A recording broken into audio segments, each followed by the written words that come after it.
Deux policières du SPVM ont été agressées lors d'une intervention de routine dans Villeray dans la nuit de dimanche à Oui. lundi, je crois.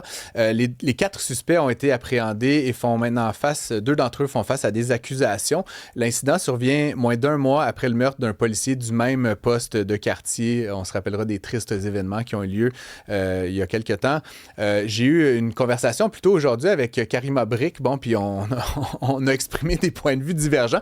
Stéphane Wall, que vous connaissez, superviseur retraité au SPVM, spécialisé en usage judicieux de la force, voulait réagir à cette rencontre que j'ai eue avec Karina. Bonjour Stéphane.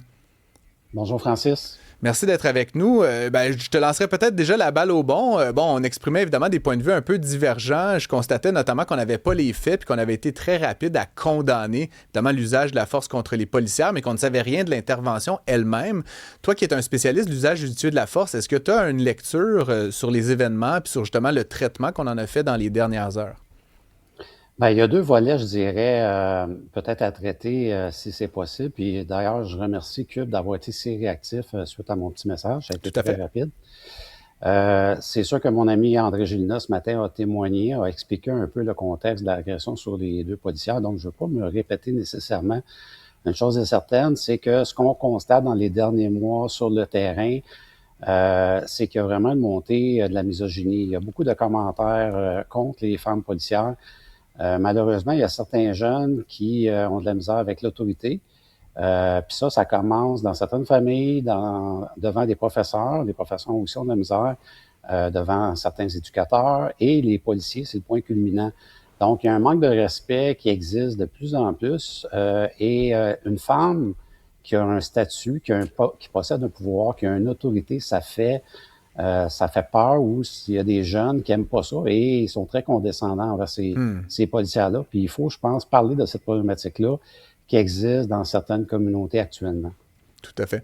En même temps, comme je le dis, l'idée, c'est pas aucunement de légitimer ou de justifier ce qui s'est passé. Simplement, est-ce qu'on sait, par exemple, si les policières ont, elles aussi, usé de force contre les jeunes contrevenants? Est-ce qu'on a une meilleure idée aujourd'hui, quelques jours après les événements, de ce qui s'est passé? Parce que clairement, le discours est vraiment unilatéral. C'est un peu ce que j'essaie d'exprimer au micro tout à l'heure. Je sens qu'on n'a aucun fait sur la nature de l'altercation. Le délit me semblait relativement mineur. Puis là, on monte ça comme s'il y avait eu mort d'homme. Là. Encore une fois, je me fais l'avocat du diable, Stéphane, tu comprends, dans toute cette affaire, mais je cherche quand même une espèce de compréhension plus grande des faits qui sont allégués là, à ces quatre personnes. Oui, le délit, je rappelle, c'est... en fait, les policières ont arrêté deux jeunes qui étaient sur la même trottinette, pas de casque. Exact. Stéphane? En fait, deux points là-dessus. Il y a une montée ou une gradation cet été. Au début, c'était verbal. Bon, ça commençait avec le malotru Beccali, avec la policière qui était très patiente. Donc, il y a cet événement-là qui est comme initial, porté dans l'attention du public. Après ça, on a eu d'autres insultes qui ont été faites à une policière dans une station-service. Après ça, là, on tombe aux voies de fait sur des policières. Puis là, c'est des gens encore dans la même communauté maghrébine, pour la nommer. Il faut faire attention, pas faire d'amalgame. Ce ne sont pas tous les jeunes maghrébins qui vont faire ça. Mais présentement, dans le phénomène de violence armée, il y a une surreprésentation. Je l'ai souvent dit en entrevue. Il y a une surreprésentation autant chez les criminels violents que chez leurs victimes. Les jeunes qui meurent dans les rues actuellement, ce sont des jeunes noirs, des maghrébins, des arabes, depuis quelques années, en forte majorité. Donc, il faut nommer un chat, et il y a un manque de respect envers les policières. Maintenant, ce qui m'a un petit peu surpris dans ta discussion, peut-être avec Karima tantôt, qui était un débat que j'accepte, c'est à un moment donné, tu as parlé des policiers de Trois-Rivières qui exhibent leurs armes, qui montrent leurs armes, puis sans connaître le contexte. Donc, des auditeurs qui écoutent ça doivent se dire, bon, c'est quoi cette histoire-là? Et pour moi, c'est important de contextualiser cette intervention à Trois-Rivières. Et si tu me permets, je pourrais le faire. Je t'en prie. En fait, j'ai les informations que j'avais en entrant en onde, c'est que plusieurs véhicules de police étaient débarqués dans le stationnement d'une épicerie. Les policiers avaient dégainé leurs armes, les avaient pointés sur des citoyens, puis qu'aucune accusation ni arrestation n'avait été effectuée. Si tu as plus d'informations, justement, je pense que c'est important de le contextualiser. Puis c'est exactement ce qu'on cherche à faire là, ici à Cube. Donc, explique-nous, Stéphane, si tu as des informations additionnelles.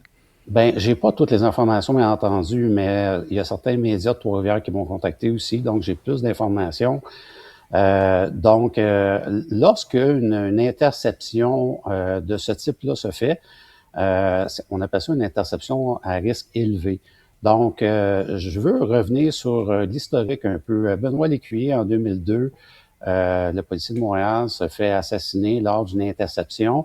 Et 2003-2004, l'École nationale de police commence à former les policiers en fonction de l'analyse du risque. Donc, depuis environ 22-23 ans, les policiers du Québec sont formés soit à intercepter des véhicules avec un risque faible, un risque modéré ou un risque élevé. Un risque faible, c'est lorsqu'on voit des policiers se rendre directement à la portière d'un véhicule. On n'a pas d'indice que l'individu est armé. Donc, bonjour monsieur, vous venez de faire une infraction, ça va me prendre votre permis. Un risque modéré, c'est... Exact. Il faut jamais de routine, mais... Non, mais se faire arrêter pour excès de vitesse. Exact. Ouais. Un risque modéré, c'est qu'il y a une possibilité d'arme à l'intérieur du véhicule. Donc là, les policiers vont utiliser une technique de faire sortir les suspects à l'intérieur du véhicule. Ils veulent pas s'approcher du véhicule pour pas être pris pour cible. Et un risque élevé, c'est fort probable, c'est probable qu'il y ait une arme à l'intérieur du véhicule. Donc, si les policiers de Trois-Rivières, hier, ont décidé d'intervenir en risque élevé, comme on a vu sur certaines images, c'est enseigner de sortir les armes à feu parce qu'on pense qu'il y a une arme à feu. On a des motifs de penser qu'il y a une arme à feu ou une arme blanche dans le véhicule ou sur le passager ou les passagers ou le conducteur. Donc, on va faire sortir les passagers conducteurs, une personne à la fois, et les amener vers le sol, les faire se coucher au sol, et on va sécuriser les personnes, on va les menotter, et c'est juste après avoir fouillé le véhicule qu'on va ranger les armes à feu. Donc, de dire que les policiers se promènent avec leurs armes, ça fait partie du métier policier, c'est enseigné comme ça, et les policiers, M. Gosselin, ont un courage incroyable de foncer vers des menaces. Il y a peu d'êtres humains qui sont capables de faire ça. Donc, je pense qu'il faut faire attention de mettre des idées, de dire, ben, ils se promènent avec des armes, oui, mais ils en ont besoin pour intervenir. Et pas plus tard que là, 2 mois, on a un policier qui a perdu la vie justement parce qu'il intervenait avec un homme armé. Donc, nos policiers doivent absolument être armés pour faire face à tout type de menaces. Et il faut faire attention peut-être à certains billets de dire les policiers ont peut-être pas bien fait. Des fois, quand on explique les contextes, on comprend mieux les interventions policières. Bien, c'est intéressant, Stéphane, ce que vous mentionnez, parce que ce qui faisait réagir sur les réseaux sociaux, justement, avec la vidéo, c'était que les 3 femmes avaient été mises en joue par les policiers. C'était vraiment ça. Mais là, on comprend avec vos explications que, en fait, dans le contexte, ils avaient le droit de sortir leur arme. Tout à fait. C'est enseigné depuis 22-23 ans. Et maintenant, le parallèle à ça, c'est que si les jeunes filles en question, ce que j'ai eu comme information, c'est qu'ils riaient un peu des policiers pendant l'intervention. Ils banalisaient ça. Est-ce que l'information qu'ils avaient, les policiers, comme quoi qu'il y avait une arme à l'intérieur, était fondée ou était infondée au moment de l'interception? Ouais. C'est-à-dire que l'arme était peut-être dans le véhicule 30 minutes avant, mais elle n'était plus là au moment où les policiers ont fait l'interception. Et dans une situation comme ça, et ça m'est arrivé également de faire une interception à risque élevé, de ne pas trouver ce qu'on cherchait et de simplement m'excuser après. Donc, ce qu'on va faire, c'est s'excuser aux citoyens, de dire, écoutez, on est vraiment désolé, c'est une erreur de bonne foi. On avait une information comme quoi il pouvait avoir une arme à l'intérieur et on a proposé la sécurité, prioriser la sécurité du public et des policiers, bien entendu. Et après ça, c'est aux citoyens de porter plainte parce qu'ils ont... C'est sûr qu'ils ont eu des émotions, des craintes. C'est même traumatique, là, Stéphane. Je veux dire, puis je veux pas, tu sais, je comprends ce que tu nous expliques, puis c'est très rationnel, puis encore une fois, tu as une expertise beaucoup plus grande que la mienne dans ce sens-là. Simplement, moi, quand j'entends que des policiers dans le stationnement d'un centre d'achat ont dégainé leurs armes de service devant plein de monde, puis qui n'ont rien trouvé. Encore une fois, là, ils ont fait la séquence qu'il fallait, mais il y a comme un stress, puis même un trauma qui peut découler de ça. Donc, j'appelle juste quand même à dire, l'erreur est humaine. je suis loin d'être... Écoute, je suis le dernier à condamner le travail des policiers, tu le sais, on en parle régulièrement, on invite souvent les services de police à l'émission. Je trouve juste que quand il y a des abus, parfois, il faut aussi reconnaître qu'il y a des torts des deux côtés, entre guillemets. Puis tu sais, pour moi, c'était quand même, tu le dis, puis je reconnais les statistiques que tu avances, il y a plus de criminalité peut-être dans certains groupes, mais on a vu avec ce qui s'est passé dans le dossier du poste de police 39, qu'il y a aussi là aussi des coupables, entre guillemets, ou des enjeux des deux côtés. T'sais, parfois des policiers qui peuvent avoir certains biais. Donc, je pense juste qu'il faut, avant de se lancer dans la condamnation puis l'appel à l'emprisonnement à perpétuité, contextualiser les circonstances dans lesquelles les interventions se font. Je trouvais que dans le dossier des 4 jeunes et de la trottinette, on avait très peu d'informations puis qu'on était tout de suite sauté rapidement aux conclusions que c'était donc la fin du monde. Bref, l'idée, je pense, mon idée est exprimée. Avec respect, s'il y a eu des accusations, c'est sûr qu'il y a la présomption d'innocence. Mais c'est des accusations graves, donc il y a des faits qui supportent des accusations graves. Et là, on parle de désarmer une policière. Et malheureusement, M. Gosselin ou Francis, ça aurait pu se terminer comme l'affaire Villanueva. Parce que quand on tente de désarmer un policier ou une policière, il se peut, en fait, l'article 25 du Code criminel permet aux policiers d'utiliser la force, même mortelle, même létale, pour se protéger. Et là, si on avait été dans une histoire à la Villanueva, quels auraient été les impacts des groupes de pression qui s'en seraient pris aux 2 policières?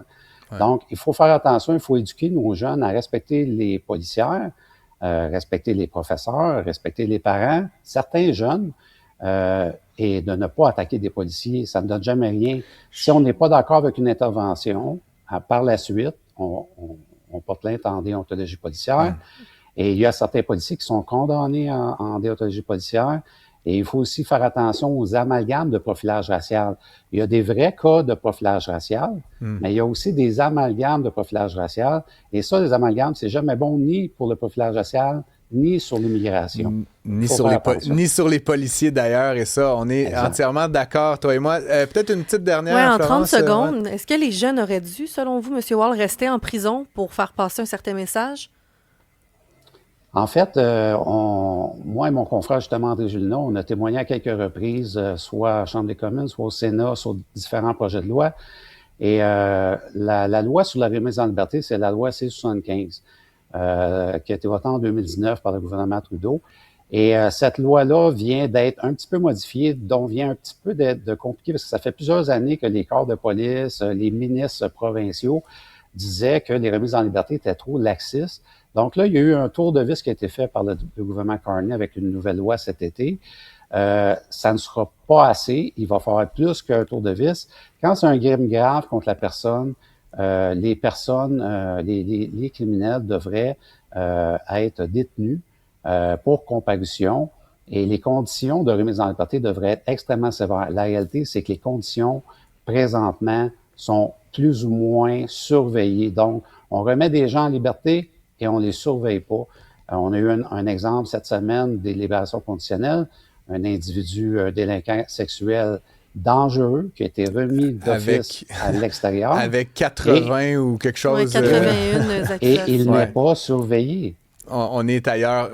Écoute, Stéphane, on pourrait se jaser 1 heure. Je voudrais quand même reconnaître ta vivacité, puis te remercier d'avoir pris le temps de nous écrire, puis te remercier de t'être rendu disponible à si courte échéance.